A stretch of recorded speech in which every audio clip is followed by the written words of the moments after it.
pop, pop, pop. You burst out of your transparent egg near the warm ocean surface, one by one with thousands of your siblings. You're still figuring out what just happened when you notice a small jellyfish moving through the water like an underwater vacuum cleaner. It's sweeping through your newborn siblings, sucking them up one by one. The thing is treating your family like an all-you-can-eat buffet. It heads straight for you, its mouth opening wider.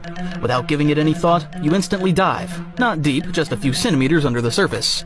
The creature sweeps past exactly where you were floating a second ago and continues left, still munching on your siblings. When you surface again, you realize almost all of your siblings have been eaten. Those few who are left float above on the surface, enjoying their brief moment of survival. You're smaller than a grain of rice, completely transparent, and look more like a floating blob of jelly than the fastest fish on Earth you might become someday. Your body is basically a see-through bubble with a yolk sac attached. No fins, no bill, no anything that remotely resembles a fish. Your yolk sac is your only food source right now, and it will last for about 2 days. On the 3rd day, your yolk sac is completely gone. You need food. You drift your body like a wobble-wobble on the surface and dip down a centimeter in the water. You notice a few copepods drifting nearby. You try to grab one with your barely formed mouth, but it slips away. You try a few more times and finally catch one, but it barely counts as food. It's so small. The entire day you manage to catch dozens of tiny plankton, but the amount of effort you made is nowhere near enough for what your body needs to grow. You are still smaller than 1 centimeter, so life is still a lot, to be honest. Almost a month passes like this. Now you've grown to about 15 to 25 millimeters and have officially passed your small birth stage.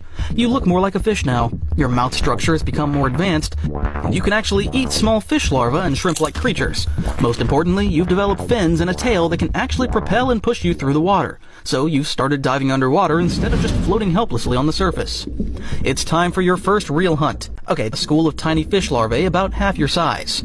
Perfect first targets. You position yourself below them, watching their movements. Unlike the mindless drifting of plankton, these things actually swim with purpose, making quick turns and sudden stops. Your newly developed fins propel you upward as you open your mouth and miss completely. The entire school scatters in different directions while you chomp at empty water. Embarrassing, but you're determined. You find another small fish isolated from its group. This time you approach more carefully, using your developing bill to aim. You lunge forward with all the grace of a drunk sea cucumber and actually manage to catch it. The fish thrashes in your mouth, its scales rough against your soft throat, but you gulp it down. Your first real prey. It tastes so much better than boring plankton, but it also takes 10 times more energy to catch. Just as you're feeling proud of your hunting achievement, a massive shadow passes overhead. You look up to see something that makes your blood freeze. A bottlenose dolphin, at least 20 times your size, with intelligent eyes and a mouth full of sharp teeth. It spotted you. Without warning, the dolphin dives straight down toward you with terrifying speed. You've never experienced anything like this before. Pure, intelligent predation aimed directly at you. You twist your body frantically, your small fins working overtime as the dolphin's jaws snap shut inches from your tail. This isn't like avoiding a mindless jellyfish or comb jelly. This thing is actively hunting you, calculating your movements, predicting where you'll go next. You dart left, the dolphin follows. You dive deeper, it follows. You surface rapidly, and it's still right behind you, clicking and whistling as if it's enjoying the chase. For the first time in your short life, you understand what real death looks like. In desperation, you attempt something you've never tried before, real speed.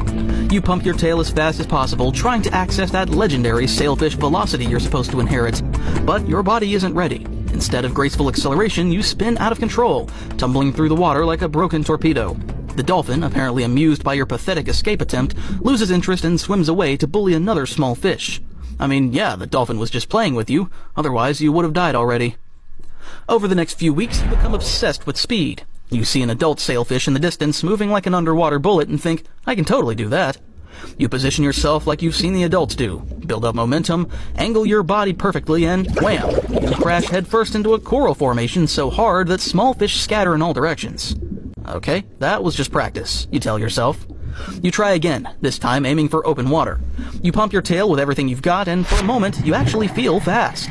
Then your elongated body starts wobbling like a broken torpedo. You spin out of control, tumbling through the water until you slam into a rock wall. A hermit crab pokes its head out and gives you the most judgmental look you've ever received. Frustrated, you quit the shit for today. One day, while desperately hunting near a coral reef, you witness something amazing. An adult tuna, sleek and powerful, approaches a school of small fish. Instead of chasing them chaotically like you do, it does something different. It slashes through the school with its tail, stunning several fish, then loops back to collect the disoriented prey. It's elegant, efficient, and devastatingly effective. You decide to try this slash and grab technique yourself. You find a small school of fish and approach with what you think is expert precision. You swing your developing bill sideways through the school, hoping to stun them like the tuna did. Instead, you completely miss the school, overbalance from your own momentum, and crash face first into a sea anemone. The stinging tentacles leave painful welts across your face while the fish you were hunting swim away, probably laughing. You try again with another school. This time they scatter anyway, startled by your clumsy approach, but none are stunned or injured enough for easy capture. A few months have passed and you've officially entered your sub-adult stage. This time, when you slash through the school with your now solid bill, the technique is devastatingly effective. Fish scatter in all directions, several stunned and disoriented from the impact. You loop back with precision, collecting not one, but 4 fish in a single hunt. This stage of your life is all about hunting these small fishes and eating as much as you can to grow to your full-size ability, so exactly 2 years from now you're a magnificent 3-meter torpedo, the fastest fish on Earth, capable of hitting 68 miles per hour when you need to. Your bill has become a razor-sharp weapon. Your dorsal sail can extend to intimidate prey and predators alike, and you've mastered the art of hunting with deadly precision. Today feels like the perfect day to demonstrate just how far you've come. You spot a massive school of sardines ahead, thousands of them moving in tight formation, completely unaware of the death missile approaching from below. This is what you were born for. You position yourself beneath the school, your sail folding flat against your back for maximum speed.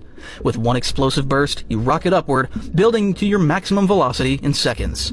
The water screams past your streamlined body as you slash through the school with surgical precision. Your bill cuts through the formation like a sword, stunning dozens of fish with the shockwave alone. You loop back through the chaos, your mouth opening and closing like a machine gun, collecting the disoriented sardines. In less than 30 seconds, you've consumed more food than your juvenile self could catch in a week.